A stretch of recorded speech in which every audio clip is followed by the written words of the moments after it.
जय माता दी दोस्तों, मैं निशा रानी आपके अपने चैनल भव्य की आस्था पर आप सभी का स्वागत करती हूँ। माता रानी की कृपा आप और आपके परिवार पर सदैव बनी रहे। आज की वीडियो में मैं आपको महालक्ष्मी व्रत की कथा सुनाऊंगी। तो चलिए कथा शुरू करते हैं। कहानी सुनने के लिए हम अपने सीधे हाथ में थोड़े से चावल और फूल लेंगे और अब हम महालक्ष्मी की व्रत कथा सुनेंगे। प्राचीन काल में एक गरीब ब्राह्मण एक गांव में रहता था। वह नियम पूर्वक जंगल में विष्णु भगवान के मंदिर जाकर पूजा किया करता था। उसकी पूजा को देखकर भगवान ने प्रसन्न होकर उसे साक्षात दर्शन दिए और भगवान ने उसे लक्ष्मी को प्राप्त करने का उपाय बताया और कहा कि मंदिर के सामने एक स्त्री उपले थापने आती है। तुम सुबह सुबह उसे पकड़कर अपने साथ चलने का आग्रह करना। तब तक नहीं छोड़ना जब तक वो तुम्हारे घर न आ जाए।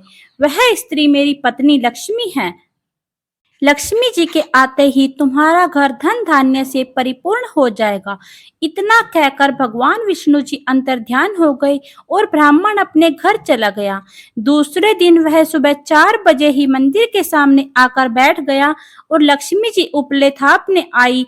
तभी ब्राह्मण जी ने लक्ष्मी को पकड़ लिया और लक्ष्मी जी से अपने घर चलने का आग्रह करने लगा। तब लक्ष्मी जी सब समझ गई कि यह सब विष्णु भगवान की ही करतूत है। तब लक्ष्मी जी बोली कि तुम अपनी पत्नी सहित मेरा 16 दिन का व्रत करके फिर 16वें दिन रात्रि को चंद्रमा की पूजा करो, उत्तर दिशा में मुझे पुकारो और जब तुम मुझे उत्तर दिशा में पुकारोगे तभी तुम्हारा मनोरथ पूरा होगा। ब्राह्मण ने ऐसा ही किया। पूरे 16 दिन तक व्रत किया।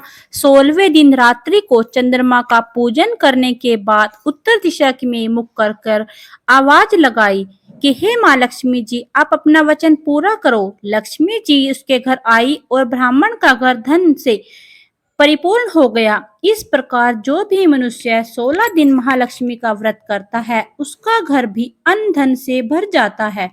वह मनुष्य चाहे किसी भी योनि में जन्म ले, उसको धन धान्य की कमी कभी नहीं रहती। हे लक्ष्मी जी, जैसे आपने ब्राह्मण के घर को धन धान्य से भरा, वैसे ही इस कहानी को कहने सुनने और हुंकार भरने वाले सबके घरों को अन्न धन से भर देना। सबके घर में अपनी कृपा बनाए रखना। जय श्री महालक्ष्मी। अब हम एक गणेश जी की कथा सुनेंगे। एक बार एक गांव में मेला लगा हुआ था। सब लोग मेला देखने जा रहे थे। एक छोटी सी लड़की अपनी माँ से कहती है कि माँ, मैं भी मेला देखने जाऊंगी। माँ बोली, नहीं बेटा, मेले में बहुत ज्यादा भीड़ है, तुम कहीं गिर गई। लेकिन लड़की नहीं मानी। लड़की ने जिद पकड़ ली। तब उसकी माँ ने उसे 2 लड्डू और 1 घड़ा पानी का दिया और कहा, एक लड्डू और पानी गणेश जी का और दूसरा लड्डू और पानी तुम ले लेना। लड़की मेले में चली गई। लड़की जाकर गणेश जी के पास बैठ गई और बोली, एक लड्डू और पानी आपके लिए और बचा हुआ लड्डू और पानी मुझे दे दो। यह कहते कहते सुबह से शाम हो गई। शाम को मेला बिछड़ने लगा। सब लोग मेले से वापस आ गए, लेकिन लड़की नहीं उठी।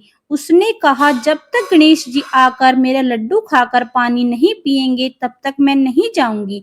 अब गणेश जी ने सोचा कि इसने तो हट पकड़ लिया, यह तो जाएगी ही नहीं, इसका दोष मेरे सिर लगेगा। गणेश जी एक छोटे से बालक के रूप में आए और आकर लड्डू खाया और पानी पिया। फिर लड़की से बोले, लो तुम्हारा लड्डू खाया, तुम्हारा पानी पिया, अब तुम जो मांगो ना हो मांगो। लड़की मन में सोचने लगी कि क्या मांगू, अन्न मांगू, धन मांगू, खेत मांगू, खलियान मांगू, महल मांगू, हवेली मांगू, सुहाग मांगू, क्या मांगू। वो छोटा सा बालक, जो जो तुमने सोचा है वह सब हो जाएगा, ऐसा उस लड़की को छोटे से बालक ने कहा।